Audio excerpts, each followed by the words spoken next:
깊이 있는 종목 상담 토마토 진단쇼 참여 방법을 알려드립니다. 첫 번째, 전화 참여.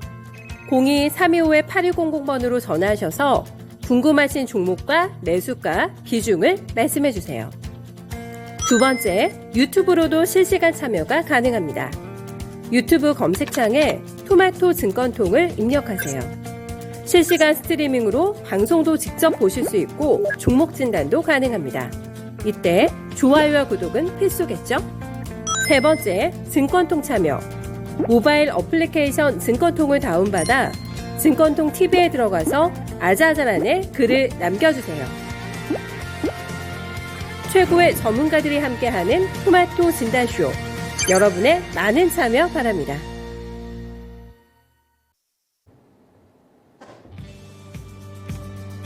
네, 안녕하세요. 종목진단 맛집 진단쇼입니다. 초여름을 방불케 하는 낮더위가 지금 기승을 부리고 있습니다. 제가 있는 스튜디오도 후텁지근해서 방송 전에 에어컨을 좀 틀까 말까 고민을 했는데 많이 오늘 좀 더우시죠? 이런 날에는 뭐 냉면이나 모밀 같은 시원한 메뉴가 어떨까? 네, 추천을 드리고 싶습니다. 요즘 대응하시면서 속에서 열난다 하시는 분들 많으실 것 같은데 속벅 모드로 오늘 이런 시원한 점심 메뉴도 괜찮을 것 같아요. 생각보다 올여름이 조금 일찍 찾아올 것 같은 분위기입니다. 그런데 뭐 지금 서머랠리라는 단어를 참 꺼내기도 민망한 상황이어가지고 쉽지 않은 또 올여름 굉장히 또 덥게 저희 지내게 될 것 같은 예감이 좀 드는데요. 계속해서 시장은 지금 냉망 모드가 돌아가고 있는 상황입니다. 속에서도 이제 많이 답답한 심정들 가지고 계실 것 같은데 이런 내외 온도차 때문에 요즘에 속병 앓고 계신 분들 상담하면서도 느끼는 거지만 굉장히 많으신 것 같습니다. 오늘 저희 진단쇼 1시간 동안 좀 시원하게 만들어 볼까요? 네, 군더더기 없이 엑기스 진단해 주시는 저희 강지연 운용역 그리고 최병호 전문가 함께 할 예정이니까 두 분과 함께 궁금하신 종목들 속벅 모드 네, 진단 듣고 싶으신 분들 많이 네, 모여주시기 바랍니다. 전화도 받는 거 알고 계시죠? 네, 전화 주시면 됩니다. 편한 마음으로 전화 주세요. 서울 전화 325-8200번 열어두고 있겠습니다. 종목 명하고 매수가 비중은 게시판이나 채팅창 아무데나 남겨놓으시면 되세요. 제가 빨리 체킹해서 또 종목 진단 함께 도와드려 보도록 하겠습니다. 테리케님께서는 조금 일찍 도장 찍으시고 출석 도장 찍으시고 저보다 먼저 가신 것 같으신데요. 네, 밥 먹으러 가야 돼서 오늘 아이고 쇼타임을 놓치겠네요 하셨는데 괜찮습니다. 점심 챙겨 드셔야죠. 네, 점심 빨리 챙겨 드시고 네, 늦게라도 다시 진단쇼 출석해 주세요. 인사 좀 나눠볼까요? 저희 준호님, 신강금님, 요즘에 신강금님 종목 진단 좀 많이 채택되시는 것 같은데 부디 도움이 되시기를 바라겠습니다. 카키님도 어서 오세요. 종목 막 올려주셨네요. 마그마님 함께하고 있습니다. 점심시간이어가지고 조금 제가 더 출석 체크를 네, 기다려 봐야 될 것 같습니다. 도착하시는 대로 네, 궁금하신 종목들 계속해서 올려주시고요. 그동안에 먼저 최병훈 전문가와 함께 얘기 나눠보겠습니다. 전문가님 안녕하세요. 네, 안녕하십니까. 토마토 투자 클럽 최병훈 전문가입니다. 네, 백화점이나 마트에 저희 쇼핑하러 가면은 너무나 또 사고 싶은 것들이 많아서 또 유혹을 많이 느끼게 되잖아요. 지금 시장이 딱 그런 환경이지 않을까 싶은데 이 많은 낙폭과대주를 보고 있자니 또 이제 속아내는 작업이 또 쉽지가 않아가지고 과연 내가 현명하게 저점 매수 들어갈 수 있는 그 포인트를 잡기 위해서는 어떤 것들을 봐야 되는지 그 부분을 조금 알려주세요, 전문가님. 네, 우리 이제 투자자들이 합리적으로 이성적으로 주식을 투자를 하는 것 같지만 대중 투자들은 절대 합리적 이성적이지 않거든요. 즉 감정적 뭐 기분 아니면 뭐 두려움, 감정에 의해서 즉 심리 투자를 대다수 하고 있고요. 그리고 심리도 돈에 대한 빨리 벌겠다는 생각 때문에 앞에 있는 보이는 가치도 보지를 못한 경우가 대다수입니다. 그래서 양말을 고르는 것보다도 주식 고르는 게 양말 고르듯이 주식을 고르면 되는데 그보다도 못한 게 주식 투자를 하고 있는 거죠, 투자들. 왜냐하면 양말은 쌀 때 많이 사놓고 사면 되잖아요. 그런데 주식은 쌀 때 많이 사놓으면 되는데 쌀 때 오히려 팔고 불안하니까 손해 났으니까 손절하고 현금 들고 있으면 편하다고 생각하거든요. 아까 마트 말씀하셔서 우리가 마트에 가면 싸게 나오는 것은 일반적으로 뭐 유통기한 임박해 있다든지 아니면 상품이 신선 채소 같으면 신선하지 않다든지, 뭐 하루 지나면 못 먹을 거라 이런 거 싸게 파는 거 많죠. 그리고 유통기한이 공산품 오래돼서 거의 얼마 안 남은 것도 싸게 팝니다. 그러면 우리 시장 보는 사람들은 보자마자 다 압니다. 아, 이게 가치가 얼마 안 남았고 괜찮고요. 근데 실제로 싱싱하고 이런 것은 이제 싸게 팔 때, 아, 진짜 얼마 싸게 파는지 정확히 알거든요. 그러면 그걸 딱딱 골라서 하거든요. 근데 주식은 이게 싼지 비싼지 그거는 가치를 평가해 봐야 되는데 그걸 안 하고 그냥 단순히 위에서 얼마나 빠졌는지 낙폭과대가 싸다. 즉 가격만 보는 거죠. 그 내용을 전혀 보지 않고 그러면 결국은 투자자들이 무 고르듯이 그보다도 못하게 가치도 모르고 내려온 게 싸다고 생각하는 거죠. 그래서 이렇게 그냥 단순한 가격을 보고 투자를 하게 되면 50년을 주식해도 똑같아요, 결과는. 그래서 우리 투자자들이 대다수 90% 이상 투자자들은 한 10년 정도 보면 주식으로 돈 번 사람이 없다 그러죠.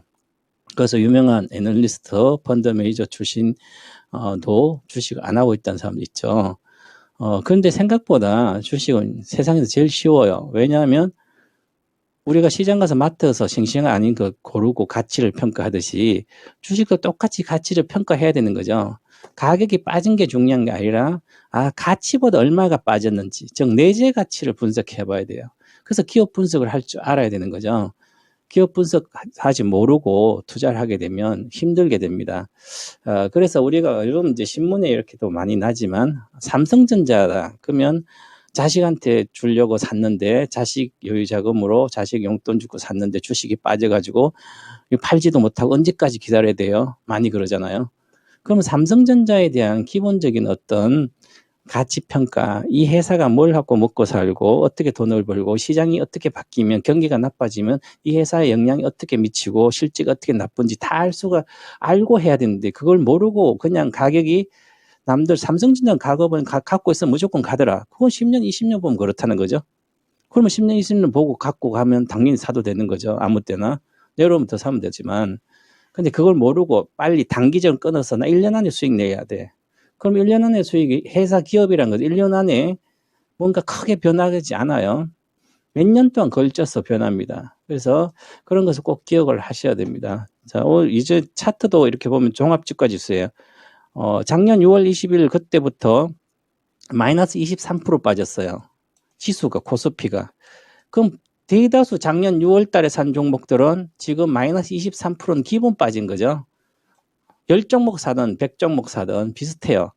그러면 지수가 23% 빠졌다는 것은 대다수 20, 30% 빠졌기 때문에 작년에 산 것은 그럼 거기서 다시 올라가서 회복할지 여부는 그 어떤 식으로 판단해야 되는지를 반드시 공부를 해놔야 되겠죠.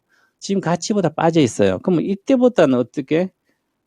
이때는 가치보다 올라간 거죠. 이것은 2년 뒤의 가치를 벌써 반영됐습니다. 그럼 내려왔으니까 앞으로 2년 뒤에 보면 이까지는 올라갈 수 있다는 거죠. 가치로 보면. 그런데 그 변수가 워낙 많은 거죠. 경기의 변수. 그래서 그런 변수를 다 따질 줄 모르기 때문에 그러면 종목을 보면 그 기업을 단순히 딱 보면 결과가 나옵니다. 기업은 내가 분석하지 않아도 돼요. 애널리스트가 아니기 때문에 일반 투자자들은. 그러면 얼마나 많이 빠졌나 볼게요. 카카오다 그러면 48%가 빠졌습니다. 고점 대비.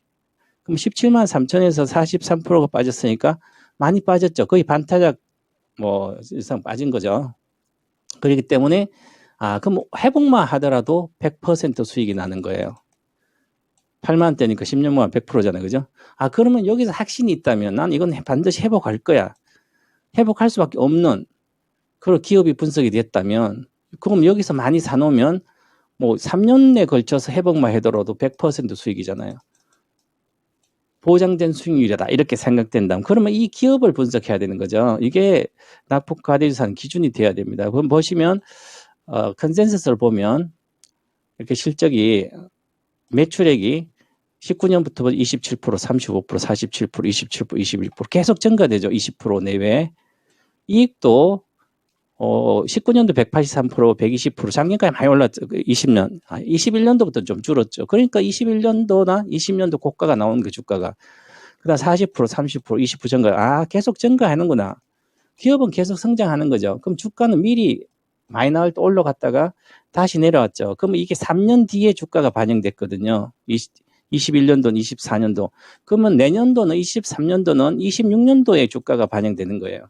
그럼 26년도 계속 성장한다면 같이 평가해 보면 26년도 한 2조 정도 영업이익이 나올 걸로 보이니까 50배면 100조 정도가 가야 되는 거죠. 지난번에 17만 갔을 때 77조가 갔기 때문에 그러면 최고점 17만 3천원을 돌파하고 20% 상승 여력이 있는 거죠. 그러면 2025년도까지 주가는 21만 원은 가야 된다고 평가가 나옵니다.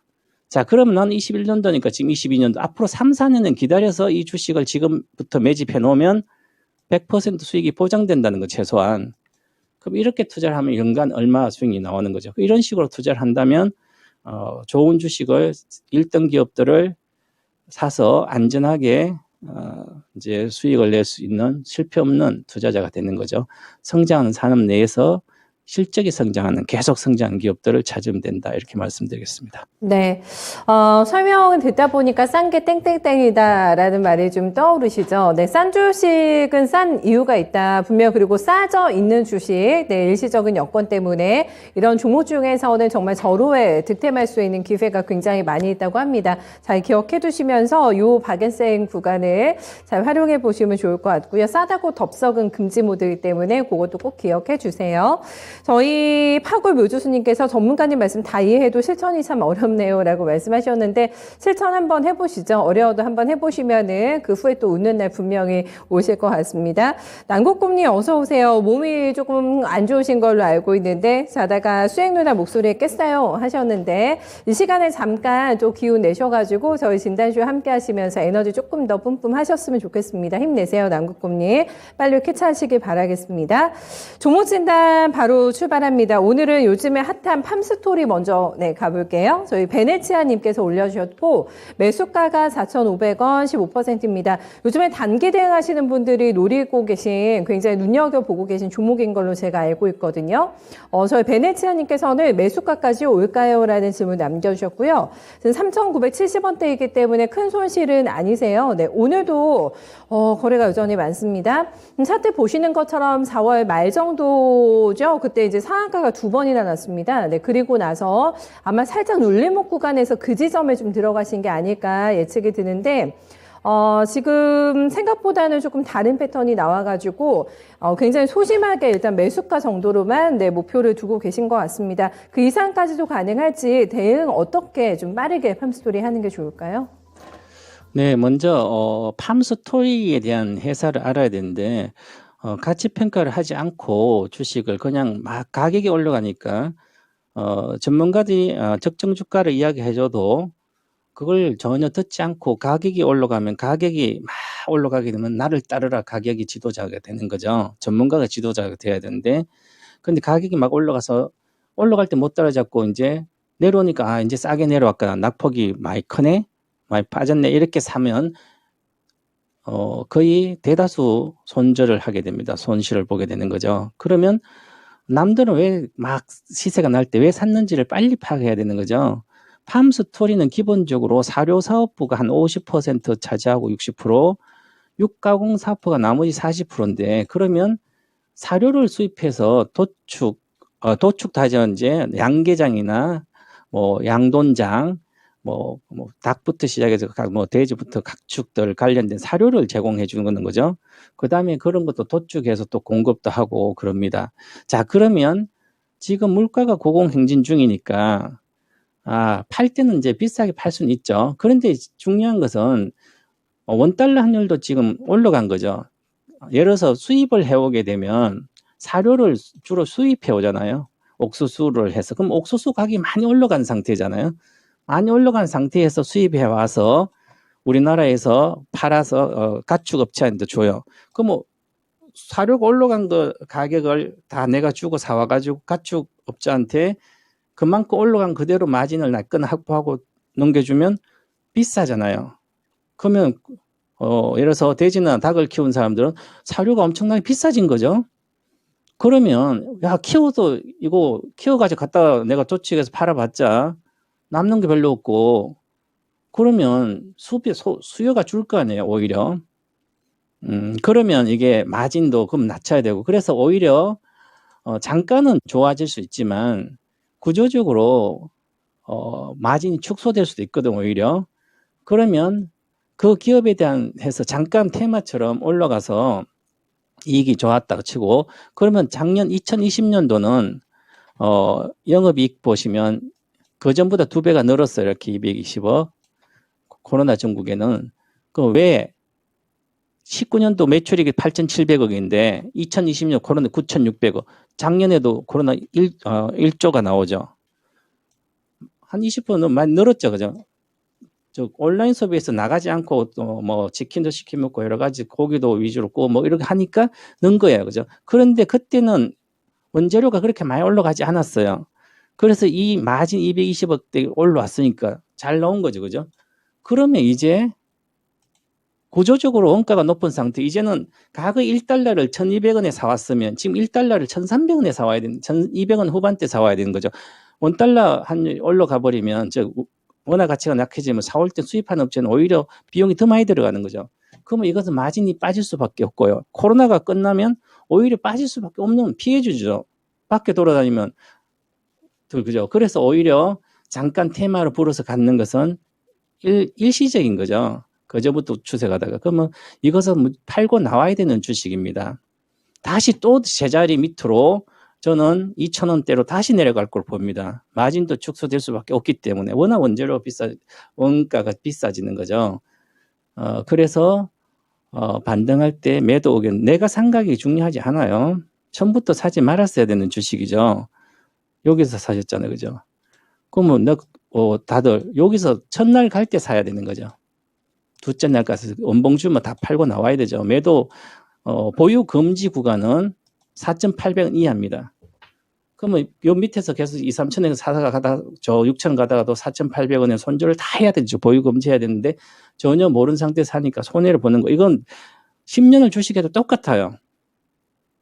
그래서 아예 이런 가격 보고 들어가지 않든지 우량주를 하든지 해야 되는 거죠. 그래서 저는 반등하는 것도 쉽지 않을 수 있기 때문에 반등을 진짜 잘해준다면 테마 물론 4,300원입니다. 그러면 4,300원 정도 가서 손절을 하시고 정말 태원 4,500원도 갈 수도 있겠죠. 그죠? 그런 막연한 걸 기대하는 그 주식하는 게 아니라 합리적인 이성적인 판단해야 되는 거죠. 손절가도 알려드리겠습니다. 손절가는 3,800원입니다. 종가로 3,800원 깨지면 손절해버리고요. 물론 뭐 비중 15%인가 손절 안 하고 난 저기 2,000원대 가면 난 더 사겠다.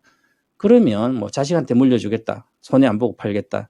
그러면 갖고 있다 밑에 더 사면 되지만 실제로 더 사지 않아요. 그때는. 그것은 우량주를 해야 되는 거고요. 지금은 3,800원 손절가가 더 중요하다 이렇게 말씀드리겠습니다. 네, 대응하실 수 있는 가격대가 위아래 다 좀 타이트하게 나갔습니다. 좀 잡으신 것부터 일단 시작 전부터 약간 조금 어긋나지 않았나라는 또 의견을 전달해 주셨는데 그래도 손실권 아주 약하게 또 보실 수 있으실 것 같아가지고 거의 매수가 근방에서 반드시 매도기 때문에 빨리빨리 좀 스피디하게 대응해 주시면 될 것 같습니다.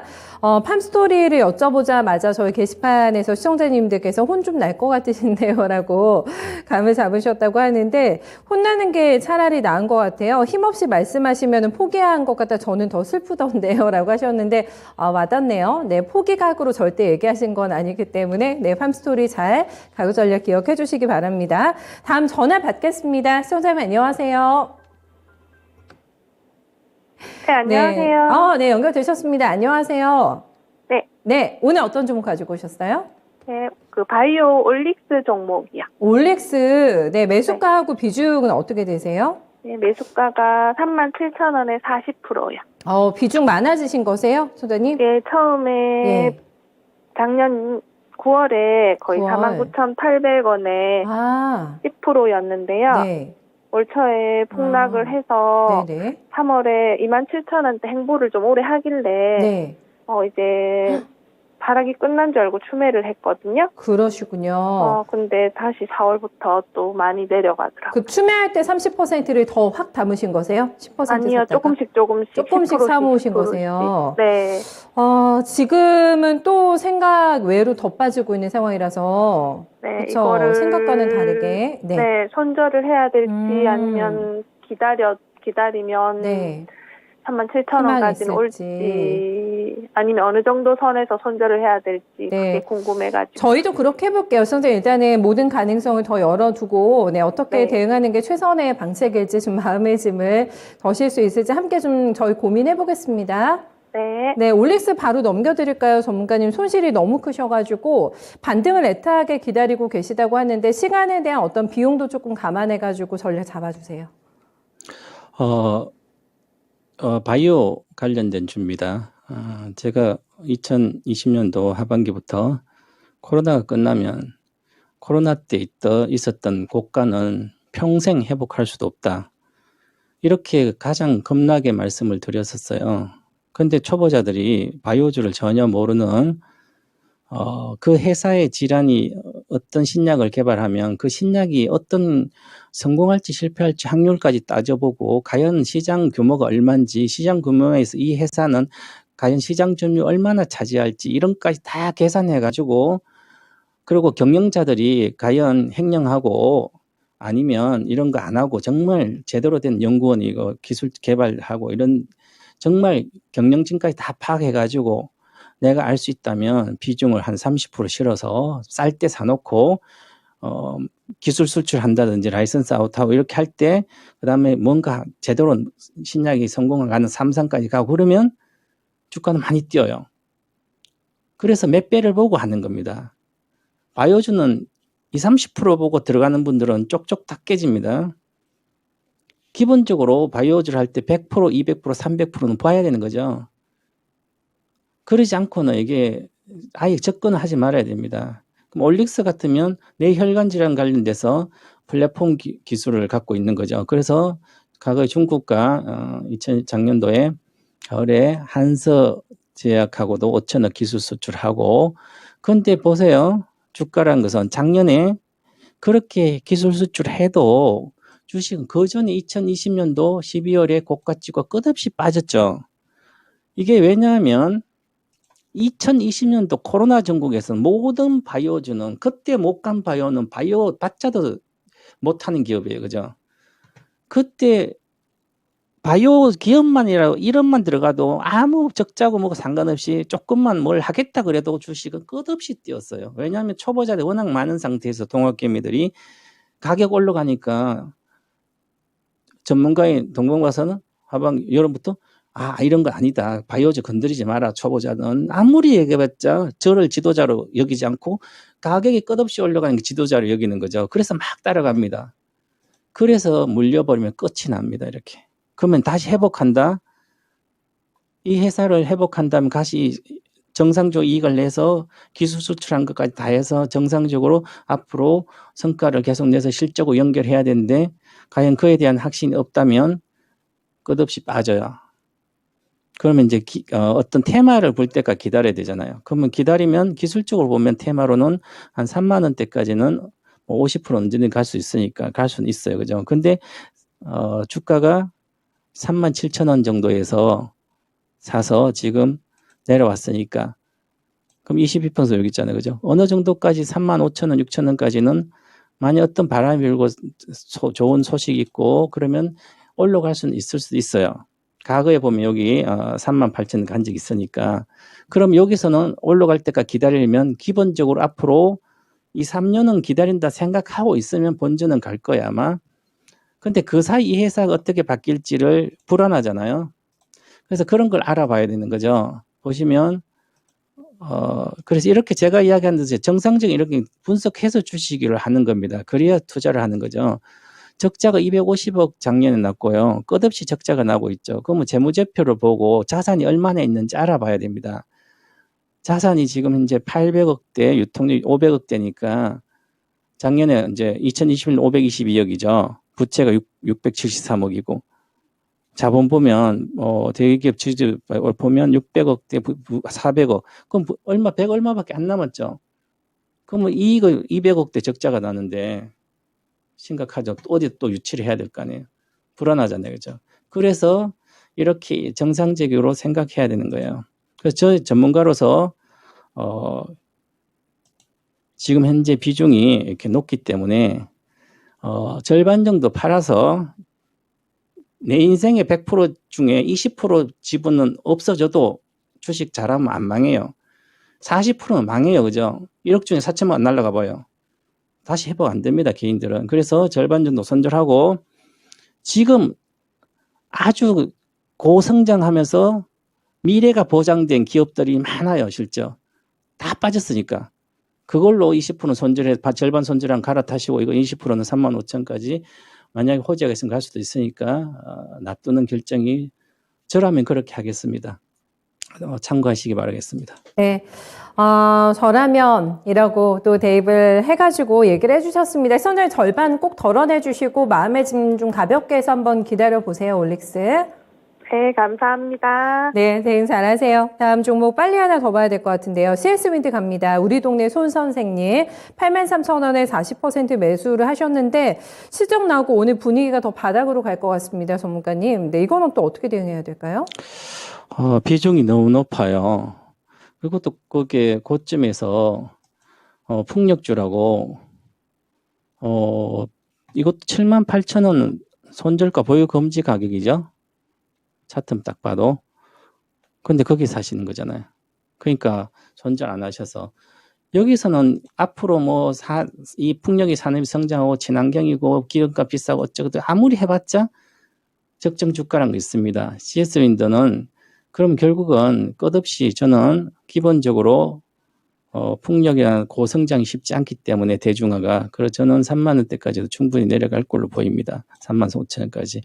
그래서 저는 절반 정도 매도하고 지금 다 빠졌으니까 다른 주식을 절반 정도로 사고 이것은 절반 놔두시고 그렇게 가는 게 좋지 않을까. 그러면 지금 시가총액이 지금 거의 2조인데요. 영업이익 기준으로 봤을 때 지금 현재는 절반은 갖고 있어도 되지 않을까. 그래서 절반만 갖고 절반은 파시기 바라겠습니다. 절반 갖고 있는 거는 따로 뭐 목표 주가를 산정하시는 건 아니신 거죠? 그냥 기다렸다가? 네, 목표 주가는 네. 55,000 정도 보겠습니다. 55,000원이요? 예, 알겠습니다. CS윈드도 조금 비중을 덜어내시고 나머지 물량으로만 좀 대응을 해보시는 게 나을 것 같다. 오늘 또 조금 가슴 아픈 진단 많이 나왔네요. 잘 새겨 들으셨을 것 같습니다. 저희 시청자님 힘내셨으면 좋겠어요. 네, 여기까지 진단 듣겠습니다. 전문가님 고생 많으셨습니다. 감사합니다. 네. 최병호 전문가님 마이크 때가 특이하시죠? 네, 분홍색인데, 이쁘네요. 라고 진정준희님께서, 남겨주셨습니다. 센스쟁이신 것 같아요. 마이크도 예쁜 마이크를 사용하고 계신 최병호 전문가님 만나봤고요. 입산소름 푸르고님, 저도 출석합니다. 하고 인사, 네, 땅땅 남겨주셨습니다. 빨리 오셨는데요. 테리케님께서 후닥닥 점심을 드시고 벌써 오신 것 같습니다. 네, 진단주 함께 해주고 계시고요. 단디하자님, 어서오세요. 단디하자 참 많은 의미가 있는데 3전 몰빵 이후에 편안하게 기다리고 계신다고 합니다. 단디하자라는 필명하고 조금 맞는 또 대응이지 않을까 싶은데 편안하시다고 하니까 다행인데요. 네, 어떤 종목을 들고 있던지 간에 이 마음의 평화를 정말 찾을 수 있는 그런 종목이 최고의 종목이 되지 않을까 싶은데 수익이 나도 이게 마음이 조마조마하면 편치가 않잖아요. 이 편안함이 또 수익으로 꼭 연결되시기를 바라겠습니다. 이번에는 저희 깡센 클럽 강재현 운용형 만나보겠습니다. 의원님 안녕하세요.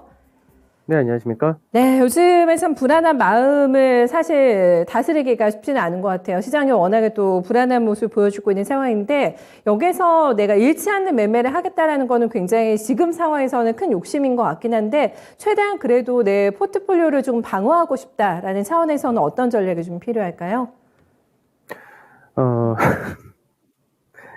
지금 잠깐 사실 지금 지수 때 지금 시장에서 방어 포트폴리오 새로 짠다는 거는 사실 안 맞는 얘기가 되지 않을까 이렇게 생각이 드는데 우리가 이제 보통 방어적인 성향의 포트폴리오를 짠다라고 하면은 보통 이제 음식료라든지 통신 그 다음에 유틸리티 그 배당주, 이제 전통적인 배당주 하면은 뭐 아까 통신도 들어왔지만 은행이라든지 보험 이런 것들이 들어갑니다.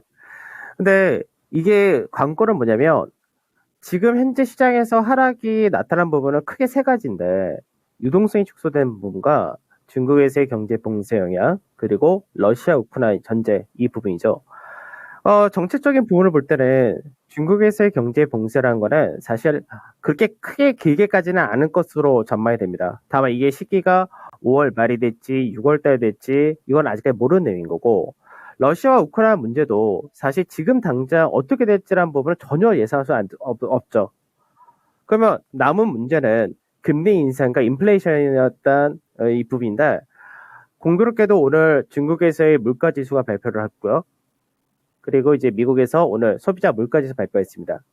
그러면 반대로 인플레이션이 정점이다가 확인이 될 경우는 오히려 이런 방어주들이 메리트가 떨어진다 됩니다. 그러니까 물론 음식료라든지 이런 쪽 같은 경우는 실적과 그 리오프닝 관련된 모멘텀을 가지고 있지만 반대로 그동안 상대적인 강세를 보였었던 배당에서 이제 은행이라든지 보험 그리고 통신 이런 쪽은 메리트가 좀 떨어진다 됩니다. 그래서 보통 인플레이션 정점이 확인이 될 경우는 오히려 시장에서 스프레드가 좀 더 좋아진다는 측면이 수출주 모멘텀을 확대시킨다가 되는 거고요.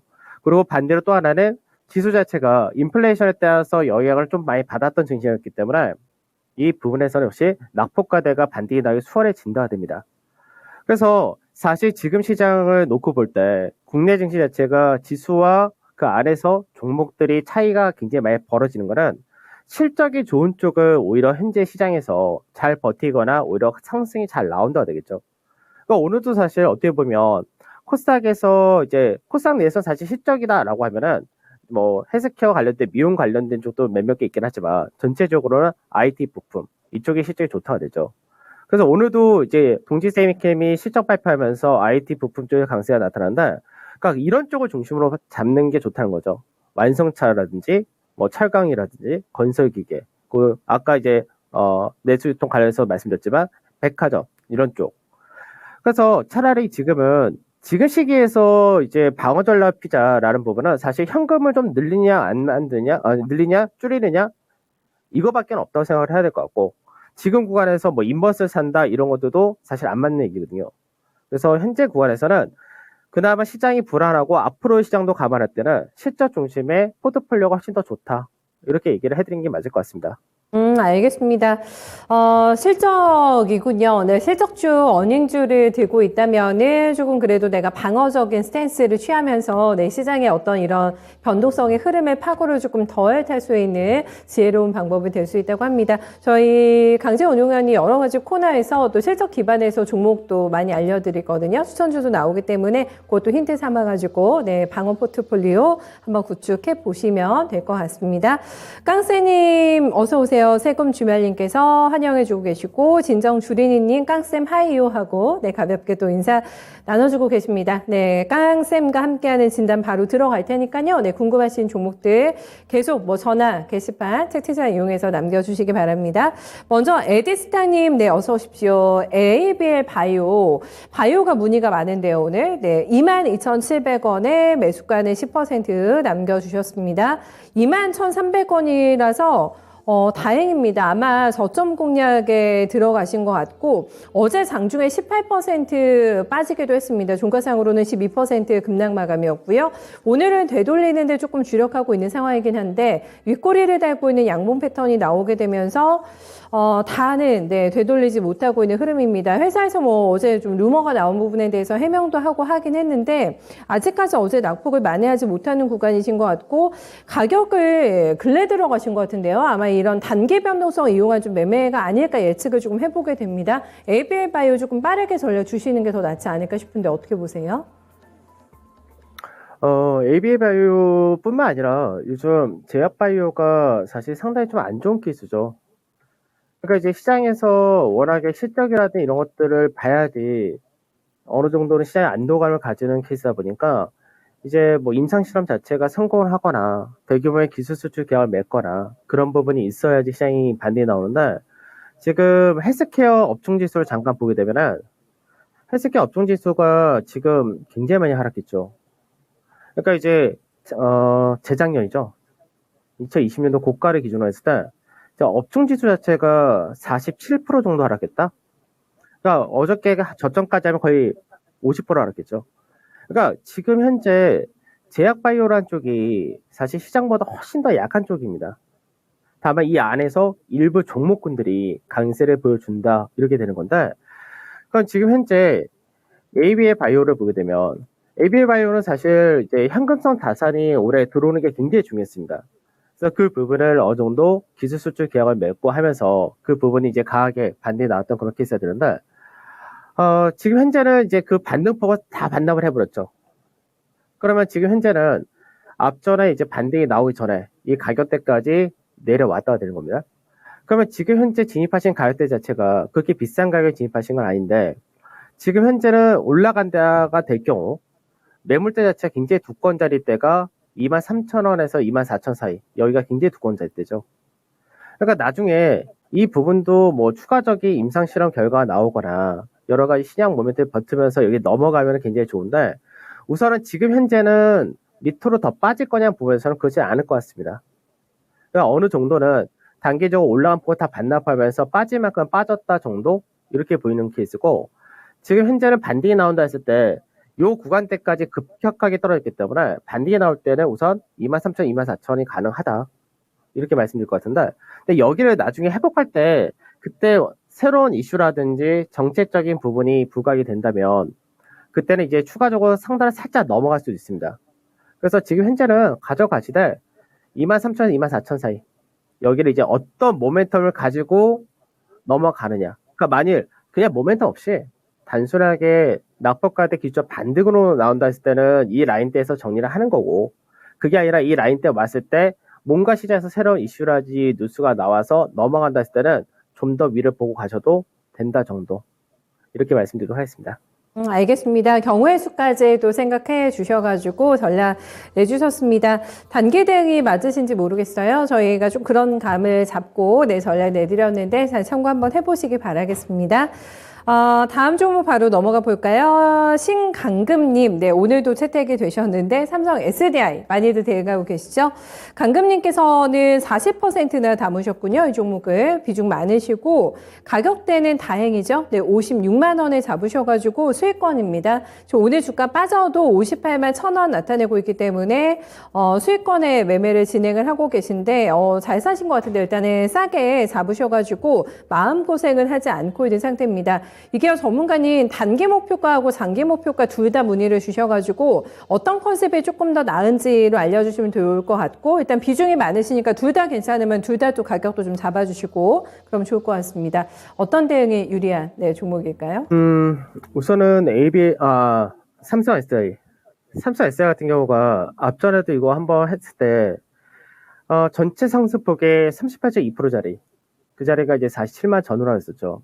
이 자리가 이제 바닥이 맞는 자리였고, 지금 반등을 하면서 계속해서 저항을 인식한 자리가 60만원에서 61만원 사이죠.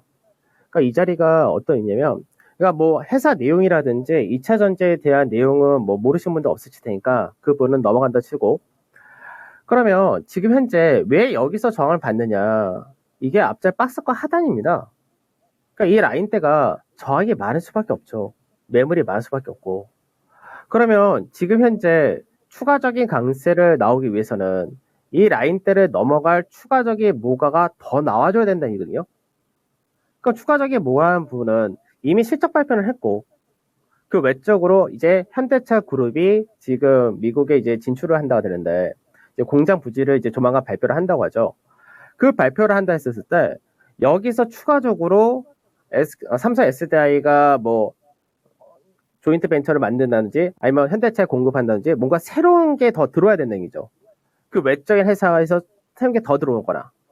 근데 그게 안 들어온다면은 현재 이 자리대에서의 매물을 쉽게 넘기기가 굉장히 어렵다는 얘기입니다. 그래서 지금 현재는 우선 1차적으로는 한번 건드렸죠. 그리고 나서 다시 한번 건드리려면은 여기서 필요한 거는 뭐냐? 아까 얘기했던 모멘텀. 아니면은 시간을 두고 여기서 매물 소화를 하고 넘어간다. 그래서 어느 정도는 지금 현재는 매물 소화를 한다 정도까지는 됐고, 추가적인 하락이 56만 원 매수까지 했는데 그 정도까지는 어느 정도 지켜지는 흐름도 있을 걸로 보입니다. 그래서 당분간은 단기로 볼 때는 56만 원, 정확하게는 뭐 55만 원 초반 정도 되는 거고, 이제 상당히 63만 원 정도 되는 건데, 요 사이에서의 박스권 흐름이다 정도 생각을 하시면 되고, 그래서 이게 단기로 볼 때는 요 자리대에서는 매도한다가 되는 거고요. 조금 길게 봤을 때는 시장에 대해서가 이제 어느 정도 움직인다 됐을 때는 한 번 정도 넘어갈 수 있기 때문에, 그래서 그때는 넘어간다 될 경우는 조금 길게 볼 때, 그때는 한 8만 원 정도. 요 정도까지는 그렇게 어렵지 않을까. 뭐, 그렇게 해서 말씀을 좀 드리도록 하겠습니다. 네. 괜찮으실 것 같은데요. 네, 수익 좀 넉넉하게 챙기셔가지고 어려운 시장입니다만은, 네, 웃음꽃, 네, 많이 피셨으면 좋겠어요. 삼성 SDI 진단 도와드렸습니다. 오늘 주린이에 대해서 게시판에서 얘기를 좀 많이 해주고 계신데, 여러분이 생각하시는 주린이의 기준이 어떨지, 과연 나는 주린이인가, 이런 생각들을 요즘 시장이 많이 어렵다 보니까 하시는 것 같은데, 시간이 지난다고 주린이 탈피하는 거는 아닌 것 같아요. 저희 단디하자님께서 이런 의견을 남겨주셨고, 마로니에 일세님의 기준에서는 10년이 지나도 수익이 안 나면 주린입니다 라고 10년 경력에도 주린이가 될 수 있다고 이렇게 봐주셨어요. 1년에도 고수가 있고 10년, 20년에도 주린이 있고 이런 거 아닐까요? 네, 나비님께서도 이런 얘기 해주셨는데 절대적으로 수익이 나야지만 네, 주린이를 탈피할 수 있다라는 의견들이신 것 같습니다. 공부를 많이 해야 될 것 같네요. 네, 이렇게 또 주린이 탈피하기 위한 방법까지 남겨주셨는데 시간을 비례하는 거는 아닌 거는 맞는 것 같잖아요. 네, 열심히 또 노력하면서 주린이에서 탈피할 수 있도록 다 같이 빨리빨리 좀 벗어날 수 있도록 네, 노력해봐야 될 것 같습니다. 다음은 저희 전화 다시 한번 가보겠습니다. 네, 시청자님 안녕하세요. 네, 안녕하세요. 네, 어서 오세요. 종목 어떤 거 오늘 궁금하실까요? 더준 비준이요. 네. 73,918원에 30%요. 30%. 네네. 이게 사신 게 언제쯤이나 돼서 오래되셨을 것 한 같은데요? 추석쯤에 탔나 그럴 거예요. 그 정도 되셨고, 가격 변동이 너무 지금 커진 상황이어가지고, 대응을 하실 수가 없으시겠네요, 요즘에는. 너무 손실이 네네. 많으셔가지고. 어떻게 해야 될지. 네. 지금 손절에 대한 마음은 전혀 잡고 계신 상태는 아니세요? 아니면은 감행할 의향도 어느 정도는 있으세요? 아니, 그렇게 전문가님 말씀을 들어보고, 네네. 소설해야 되면은 해야 되고, 뭐, 더 물타기를 해야 될래나. 자금도 조금 더 투입하실 여력은 있으신 거고요. 네네. 알겠습니다. 말씀 들어보니까 시간은 급하지 않은 게 맞으시죠? 네. 네네, 알겠습니다. 그거 감안해가지고 한번 저희도 같이 봐야 되겠는데요. 신저가 어제 나서 마음 많이 상하셨을 것 같은데 한번 들어보세요, 소장님. 네. 네, 운영님 바로 좀 봐주세요. 이거 바닥 잡힌 겁니까? 아직 안 잡힌 겁니까? 더 좀 비죠? 뭐가 좋은 얘기를 좀 해드리고 싶은데, 그러니까 뭐 객관적으로 우선 설명해 드릴게요. 우선은 이제 1분기 실적 발표를 했었습니다. 그래서 실적 발표가 영업이익이 143억 정도. 근데 매출이 소폭 감소했고, 영업이익 역시도 전년 대비해서 한 18% 정도 감소했다가 됩니다.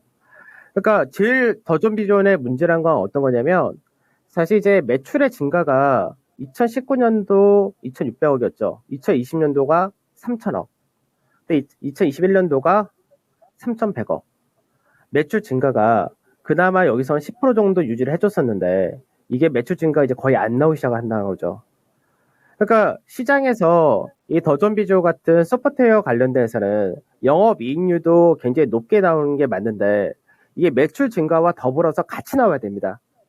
근데 지금 현재는 매출 증가가 막혀 있다는 거죠. 그러니까 매출 증가가 안 나온 기업은 성장주로서 프리미엄을 시장이 주지 못한다 돼버리는데, 그러다 보니까 지금 현재 올해 실적에 대한 전망치 자체가 뭐 주당 순이익이 한 1,500원 정도로 또 떨어진다 되는데, 근데 밸류 자체가 거기 따지면은 현재는 한 20에서 25% 정도 좀 비싼 케이스입니다. 그러면 더존 비전을 딱 볼 때, 사실 이제 우리가 이거는 뭐 시청자분들이나 많은 투자자분들이 이제 차트적인 부분에서 이제 좀 길게 잘 보시는 스타일은 아니신데, 더존 비전을 보면은 2014년부터 해서 주가 거의 20배 올라갔죠. 그러니까 이때는 시장 자체가 이제 이쪽에서 뭐 ERP라든지 여러 가지 시스템적인 매출 자체가 굉장히 가파르게 증가를 했던 시기였습니다.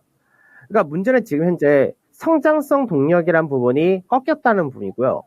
그 다음에 시장에서 굉장히 오랫동안 이어져 왔었던 상승 추세를 이탈을 해버렸다는 거죠. 그러면 이탈을 한 상태에서 이쪽에서 위로 가려면 추가적인 뭔가가 더 필요하다는 거고, 밸류적인 부분에서가 현재는 메리트가 많이 떨어진다 됩니다. 그러면 지금 현재는 고가 대비해서는 엄청 빠졌죠. 그러니까 시청자분께서 매수하신 가격대에 대비했을 때도 굉장히 많이 빠졌는데, 이게 예전 고가에서 사셨던 분들은 어마어마하게 지금 빠져 있는 거죠. 근데 문제는 이렇게 빠져 있다 하더라도 반등을 할 모멘텀을 줘야지 반등을 한다는 얘기죠. 그래서 어느 정도는 지금 현재는 단기적으로 이제 고가 대비 하락을 하면서 이제 바닥을 다지려고는 한 모습을 보여주는데, 이 종목을 지금 현재 뭐 손절한다 이것까지는 아니고 그다 추가 매수를 하신다 이것도 아닙니다. 그러니까 이 종목은 반등 시에 나온다는 생각을 그냥 갖고 가시는 것이 현재 제일 좋다고 좀 말씀드리고 싶은데, 모르죠. 또 정부 정책에서 또 이쪽 관련해서 모멘텀도 줄지도. 그러니까 그게 나온다면은 지금 현재는 그게 가장 좋은 그림이 되지 않을까 싶은데, 반등이 나온다 했을 때 우선은 1차적으로 반등이 그나마 나올 수 있는 가격이 53,000원 정도까지는 그나마 반등이 가능하다고 봅니다. 그래서 이 종목은 지금 현재 갖고 계신 상태에서 추가 매수도 하지 마시고요. 그리고 이 종목 지금 당장 던진다 이것도 아니고요. 이거는 기다렸다가 반등을 해서 52,000원에서 53,000원 정도 자리 주면은 이 종목은 정리하신다. 이렇게 하시는 쪽을 말씀드리겠습니다. 네, 현실적인 대안이라고 좀 봐야 될까요? 5만 원 이상대에서의 매도가 잡아주셨어요, 시청자님. 네. 네, 손실을 좀 보시고 나오셔야 될 것 같긴 한데, 그래도 지금 워낙에도 사게 줍줍할 수 있는 종목들 많으니까 희망 잃지 마시고, 네, 힘내시고 가격대도 꼭 기억해 주세요. 네. 근데 언제쯤 네. 반등할까요? 아, 그 시점이 좀 궁금하세요? 네. 예측이 가능할까요, 운 의원님 이게? 너무 오래 제가 아까 기다리시기 이제 답답하신 그런 것 말씀드린 같으세요. 게 예. 새 정부가 이쪽 관련된 정부 정책을 핀다면 그게 이제 하나의 반대 모멘텀이 되지 않을까 정도. 이렇기 때문에 현재 정부 정책이 어떻게 나올지 저도 이거 예상할 수 있는 부분이 아니라서 이거 사실 예상을 언제쯤 나온다라고 말씀드리기가 좀 어려울 것 같습니다. 네, 같이 정책 모멘텀 조금 빨리 저희도 기다려 보도록 할게요. 선생님 대응 잘 하십시오. 네. 네. 감사합니다. 네, 더 좀 비전 봐드렸고, 빨리 오늘 마지막 종목으로 넘어갑니다. 스카이님의 HMM, 오늘 해운주들 굉장히 핫하게 시세가 많이 나가지고, HMM 한번 골라봤고요. 네, 매수가가 31,400원, 비중 10% 들고 계십니다. 약간의 손실권이신데, 오늘 해운주가 굉장히 탄력적이어가지고, HMM도 수익권 도전 가능할까요, 의원님? 네, 네. 그 HMM 같은 경우는 저도 이제 이쪽에 투자가 돼 있는 상태인데, 근데 이제 저하고 좀 차이가 나신 거는, 저는 이제 해운주들의 실적이라는 부분은 굉장히 긍정적으로 생각합니다. 그러니까 우리가 여태까지 발표한 기업들의 실적을 보게 되면 수출주, 이제 한일 수혜주 이쪽이 굉장히 좋은 케이스입니다.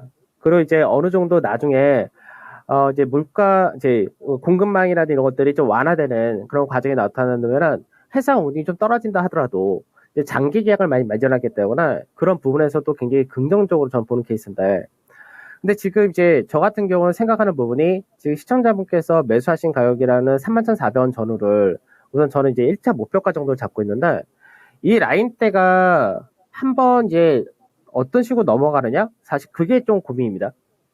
그러니까 지금 현재는 실적 발표와 더불어서 우선 넘어갈 때 여기를 굉장히 가파르게 넘어가면 좋은데, 가파르게 넘어가지 않는다면은 한번 여기서 저항받고 내려왔다가 다시 움직인다 이렇게 될 수 있습니다. 그래서 지금 현재 HMM 같은 경우는 31,400원짜리 전후 딱 이 자리가 길 매물이 단기적으로 많은 자리입니다.